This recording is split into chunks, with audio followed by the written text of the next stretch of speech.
monochromatic light is incident. So this is slit S1, this is slit S2. This is what we call axis, Now, according to the Ydse's wave theory, this particular slit will behave like a secondary source and it starts emitting light. So rather than that wavefront, we just took help of a condition of like this. So let the light entering here from slit S1, S2. So what is this direction of propagation of wavefront? We are not talking ray optics here. Once again, I'm making clear. So here a wavefront will be there. So this wavefront, what when the rays emitted by the slit S1 will reach point P on its will reach the screen at point P. The similar the rays emitted by the slit S2 will reach the point S1, no, one arrow. Will reach the point P, that one. So now there's a path difference. So due to this path difference,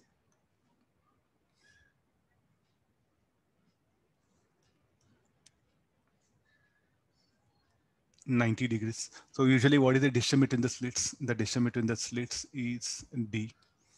So practically if you see that here I magnified an image. So practically it will be of like this.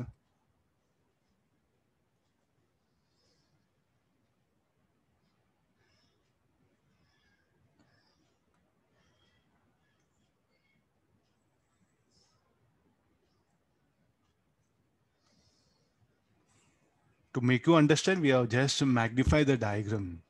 So where are the two slits? The two slits are this one, S1 and S2. So what is the angle made by the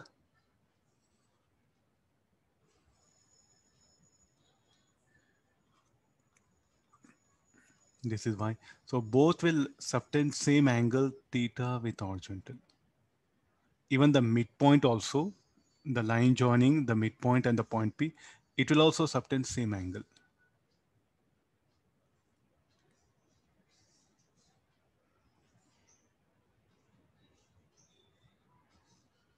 Okay, agree with this. So therefore, this is theta. This is theta, so this should be 90 minus theta. Almost, I think this is what we'll be using. So you can see again now. This is theta.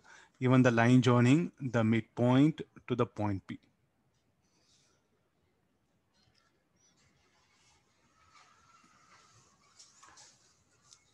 So S1, S2 in the books, I think they're given this S1 emits drop perpendicular to the path of the ray 2.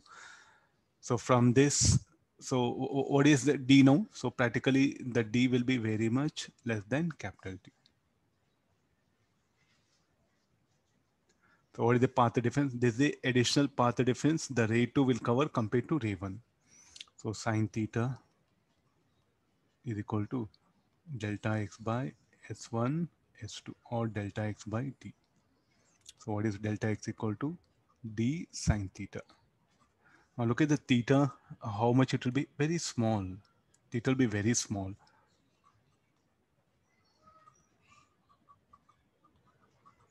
Sine theta will become tan theta.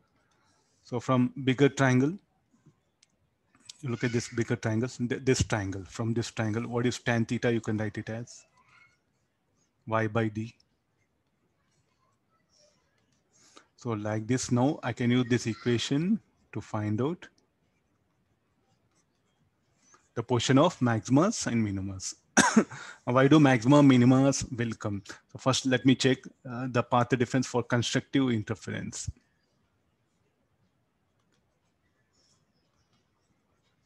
For constructive interference, what should be the phase angle? Phase angle of path difference should be n lambda. So substituting that, I'll get the positions of that one, n lambda capital D by small d. Similarly, for destructive interference,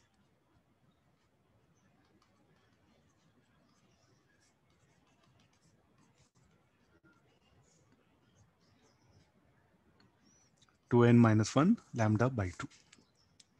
Here n will start with 1. So n is central maximum. So here you can start with n equal to, don't start with 0, n equal to 1 it is. So the substituting this one, so y max is equal to 2n minus 1 lambda capital D by 2D. N equal to 1, 2, 3, you can put it. Fine, like this, we'll get the position of maxima and minima. Then whatever the intensity, let the intensity of each slit be I naught. Okay, what actually now we know diffraction, no? Little bit we know diffraction. We know diffraction. So here, the ray of light which is passing through this slit will undergo diffraction. Because of diffraction only, bending of light takes place. That's why it is able to reach the different parts of the screen. Similar, the ray which is the light which is coming from slit S2 open will undergo diffraction. Because of that bending occurs, then the light from slit S2 will reach different parts of the screen. Because of that diffraction, so what do we get is like a overlap of pattern. You just imagine only due to slit S1, there'll be diffraction pattern. Only due to this slit S2, there'll be diffraction pattern. The overlap of that pattern will lead to a diffraction pattern. So how the intensity pattern will be on the screen. So if you look at the, I think I can show it here. We have colors here. No?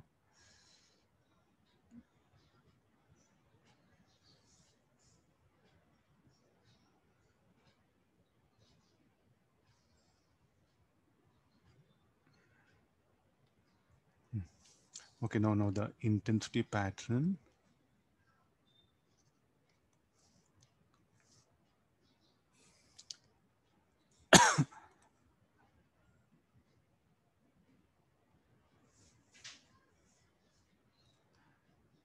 The two diffractions is what overlap, and the mathematical treatment finally what happened will end up here. So since we didn't bother to think like this, now also what happened, let's not go for the mathematics again. The mathematics of diffraction has to be brought here. Oh, I think I brought diffraction one.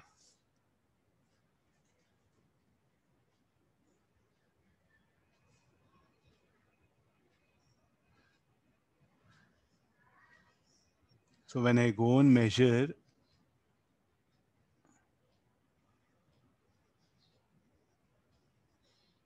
it's a rough diagram. So this is called like a central maxima, first maxima, second maxima. Like this called central maxima, first maxima, second maxima, or first order maxima, second order maxima. So we do give name here only. So this is central maxima. This is D1, B1, D2. This will be B2, D3, B3. So this will be D1, B1, D2, B2, D3.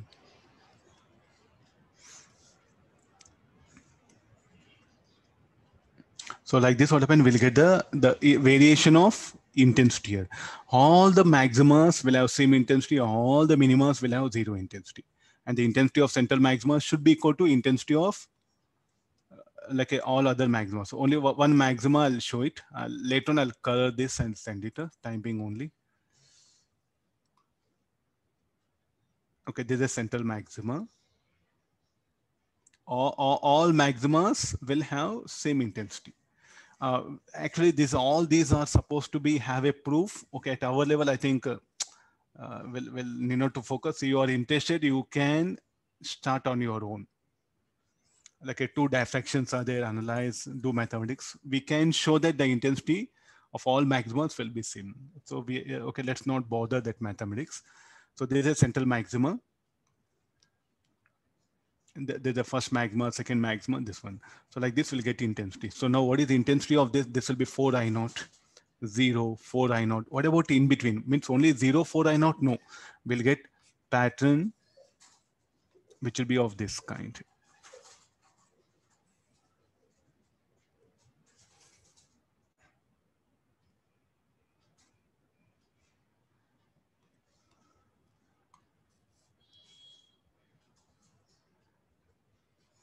Bright bands I'll show by yellow.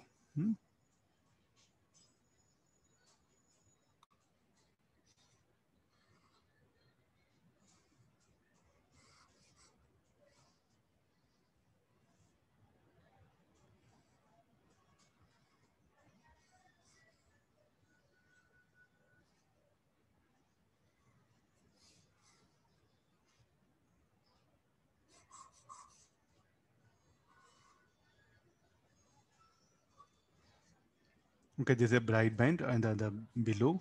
So here in between.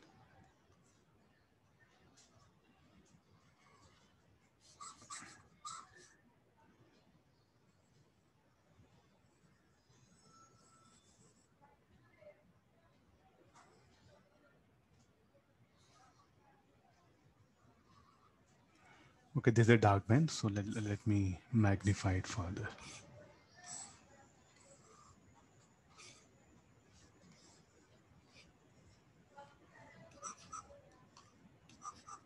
Oh.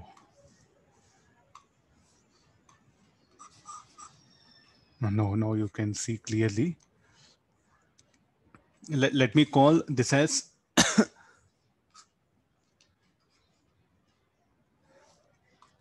only just we'll see the pattern. So let me call this is central maxima.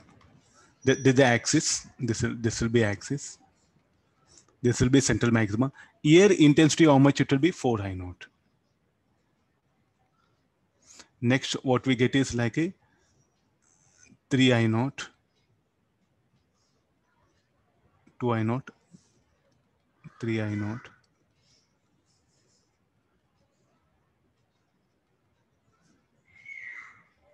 And the midpoint will be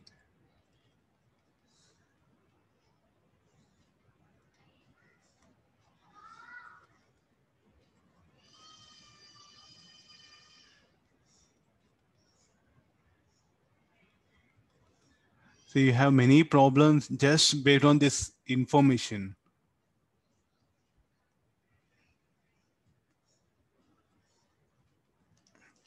So the midpoint. So where the intensity will be maxima at the midpoint of the central or a midpoint of the maxima, the intensity will be 4 I naught. And where it will be 0 at the midpoint of dark band. And so what do we get? Do we get the pattern on the screen only 0 and 4 I naught? No, we'll get all the points whose intensity varies from 0 to 4 I naught. So central maximum means, so we take this one. So this is called like a fringe width. This everything, this will become one fringe width here. So what is one fringe? One bright band, one dark band. So this is a bright band.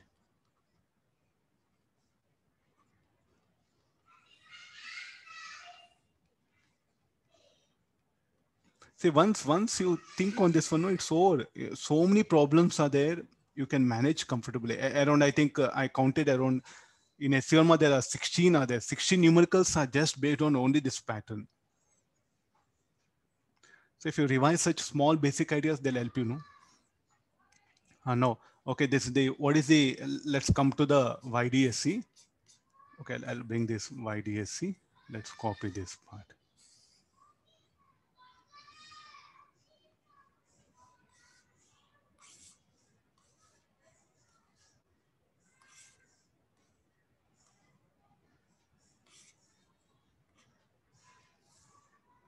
Look at this one. Now, what is the path difference of the rays arriving at central maxima? Should be 0, no? Path difference of the rays arriving at central maxima. So both the rays will cover same path.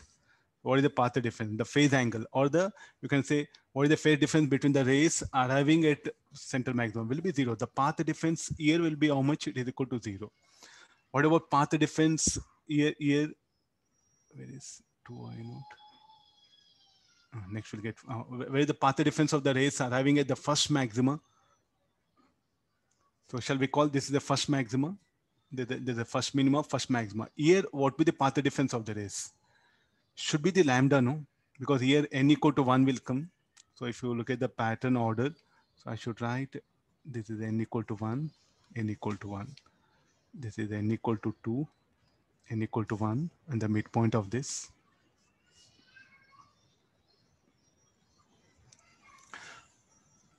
So what should be the path difference of the rays? What is the phase difference of the rays arriving at central maxima? Central.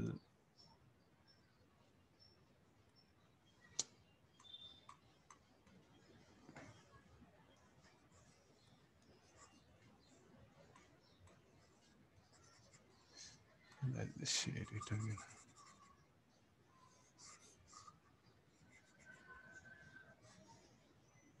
Just give, let me share this and I'll come back to the discussion. No, so this is in fact, we have given name.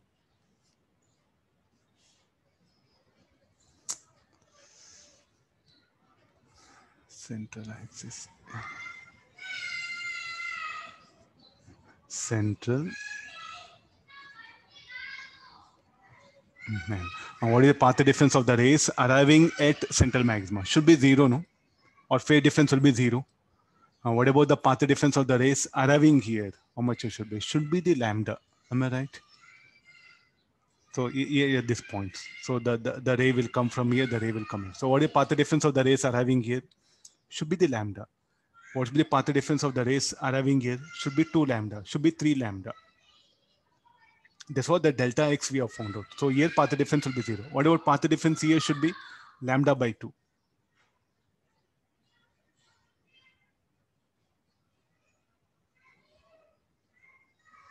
So what should be the path difference of the rays arriving here? Should be 3 lambda by 2. So that path difference, from path difference, you can calculate the phase difference. So it should be like, this, I think this data very, very important. Many numericals are there based on this one. So now similarly, I'll ask you, what is the path difference of the rays arriving here? For that, what is the phase difference of the rays arriving at this particular point? So you should know what is the path difference of the rays arrived there.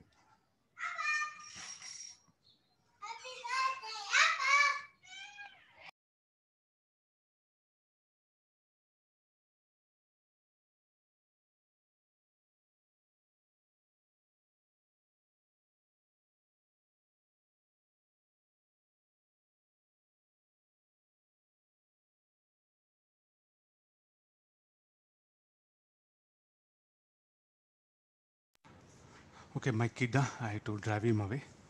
No, what is the path? What is the phase difference of the rays arriving at this particular point? I want to find out that one. So for that, you should know the path difference of the rays arriving here. Then substitute here, you'll get the phase difference of the rays arriving here. Or simplest thing, instead of all this, so what is the expression for intensity at any point? You see, you have another alternative. So what is the expression for intensity? Intensity at any point is equal to, this will be I naught plus 2 root.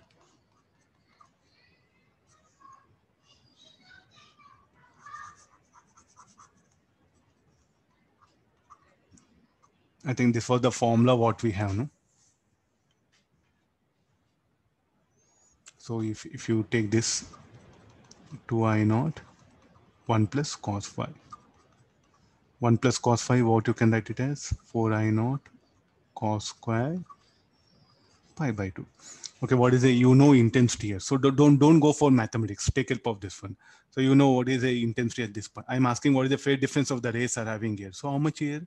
Here the intensity is I naught. Substitute. Then calculate the phase angle. Fine. If you know phase angle, substitute, you'll get the path difference. So either way of asking problems. Either way of asking problems. So some books open, they went for asking somewhere here like this. Let it be that one. You just calculate the intensity at this particular point. Then substitute here. Then you'll get the phase angle. From phase angle, you'll get the path difference. So there's a minute way of asking some questions. So you have to be careful. Okay, now this is about the, what is the fringe width? Fringe width is one dark band, one bright band will become the fringe width here. So let's get into the mathematics. So this should be the how much according to the graph, lambda capital D by 2D. This distance should be,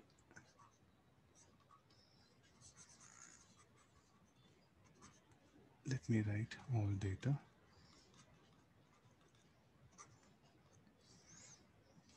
Lambda capital D by small d. What about this distance? This should be exactly off of it. Lambda capital D by 4D. Then what will be the lambda capital D by 8D will be this distance, 3 I naught intensity.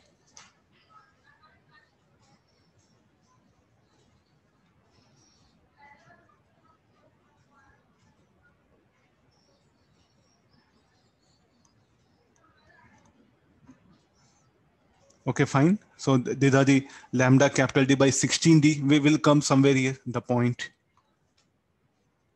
Somewhere all things just revolve around this data. Okay, got this. Okay, next after this.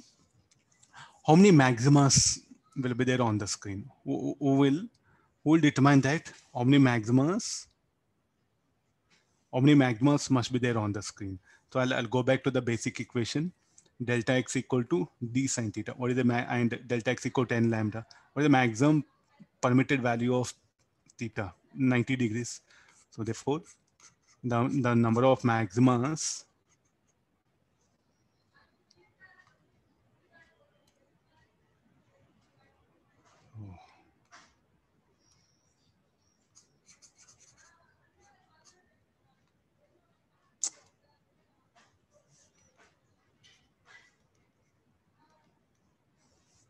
so this will be n lambda d sine theta. So n max equal to lambda d that one. So the number of maximas depends on these things.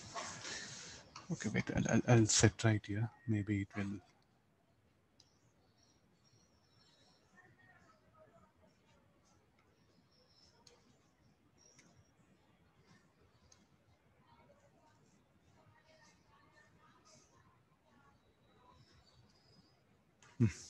Okay, the number of maximas depends on these quantities. What do you mean by number of maximas?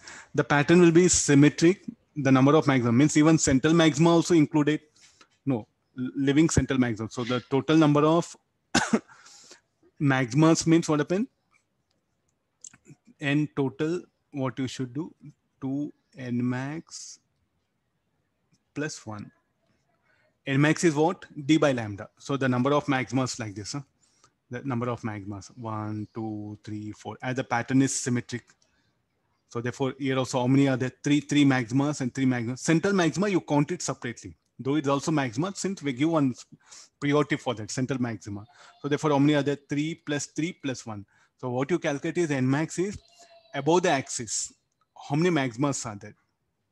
Below the axis means 2 times the pattern is symmetric. Above the central maxima, it will be symmetric. So 2n max plus central maxima also will become maxima. So this will be the total number of maximas. If I ask you fringes means what you should do? You should not bring the one, because one bright and one dark band will become one fringe. So total number of fringes means, so what you should do? So this will be like a, suppose say three maximas, 3 bright bands are there, 3 dark bands. Let's assume that 1, 2, 3, that one. So your how many fringes above the axis? 1, 2, 3. Below fringes, 3. Below the axis, 3 fringes. Total becomes 6. So from this, what it will get? Number of maximas. Total number of maximas means you should write 2n max plus 1, because the pattern will be symmetric above the central maxima. Okay, fine. So this is about the basic idea about the interference concept, what all we have discussed here. What all we discussed, this is applicable only when what? Like when d very much less than small d. If